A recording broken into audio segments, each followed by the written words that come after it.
welcome back to Pure Nebraska. On Mondays, we like to put the Alliance for the Future of Agriculture, or AFAN, in the spotlight. AFAN is connecting us today with an expert with the Nebraska Beef Council. Joining us now is Mitch Rippe. He is the Director of Nutrition and Education with the Beef Council, and always good to see you. Happy holidays. Yeah, thank you. Hope you guys had a good Thanksgiving. Yeah, did you sure too? Did. Absolutely. Fall's the best time of year. That's okay that John ate that much, right? I did, so I'm not going to judge. Okay, that makes me feel better, yeah. So, Mitch, this looks great.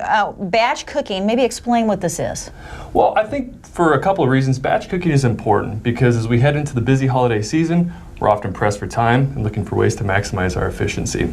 So whether you're a busy parent trying to get a nutritious meal on the table for your family, a fitness enthusiast looking for the right way to fuel your active lifestyle, or just looking to improve the ways that you prepare meals at home, batch cooking has a lot of different benefits. Okay, So great. what are some of the top cuts that you use with your meat for batch cooking? Absolutely. So selecting our cut is very important. I'd recommend something when we're using shredded beef, a roast that's ideal for slow cooking. And I have probably 3 of my top favorite cuts. The first 2 would be the pot roast as well as the chuck roast. Both of those come from the chuck area of the animal. And what I really like about those 2 cuts in particular is that they provide a really robust beef flavor, but then when prepared in a slow cooker, they turn out really tender and moist. Oh, wow. The third cut I'd recommend would be the bottom round roast, which, as you can guess, comes from the round area of the animal.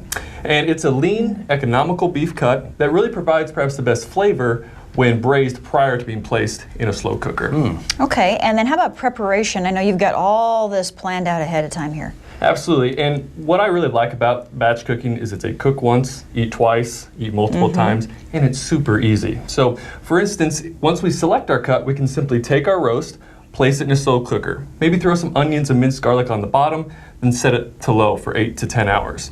And we think we can all agree on too, slow cookers are great because you can let them cook throughout the day while you're at work, or maybe even overnight. And then when our roast is done, we can simply pull it out and shred it with 2 forks. And while we're shredding it, I'd recommend portioning it out into 3-ounce portions. That'll provide about 25 grams of protein. And as a basic meal planning template too, I would recommend taking those 3 ounces and pairing that out with a whole grain or starchy vegetable, something like sweet potatoes, maybe you have some left over from Thanksgiving, as well as brown rice or quinoa. And then also pair it up with your favorite vegetable. And that way you're providing you and your family with a balanced plate, as well as nutrients to keep you strong and energized throughout the day. And I know, Mitch, you brought a graphic along. Do you want me to show that picture? Yeah, that'd be great if we have I'll just some. I might disappear behind it a little bit here, but can you see that? Yeah, there we go. Okay. Yeah, so as we mentioned, the top 2, the chuck and the shoulder pot roast come from the chuck area of the animal. And then on the back end, we would have the bottom round roast from the round portion of the animal.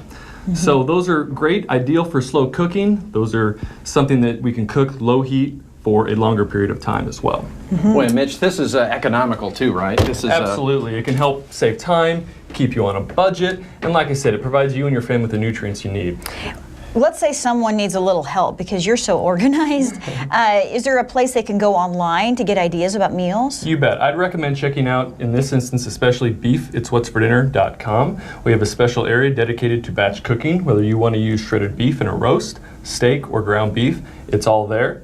And I did bring a couple recipes from our Beef It's What's for Dinner website today too. I have our Cuban crispy shredded beef, and after I portioned out my shredded beef, I simply marinated it with a little bit of lime juice, minced garlic, threw it in a skillet with some onions and bell peppers, and cooked it just long enough until the beef was kind of crispy.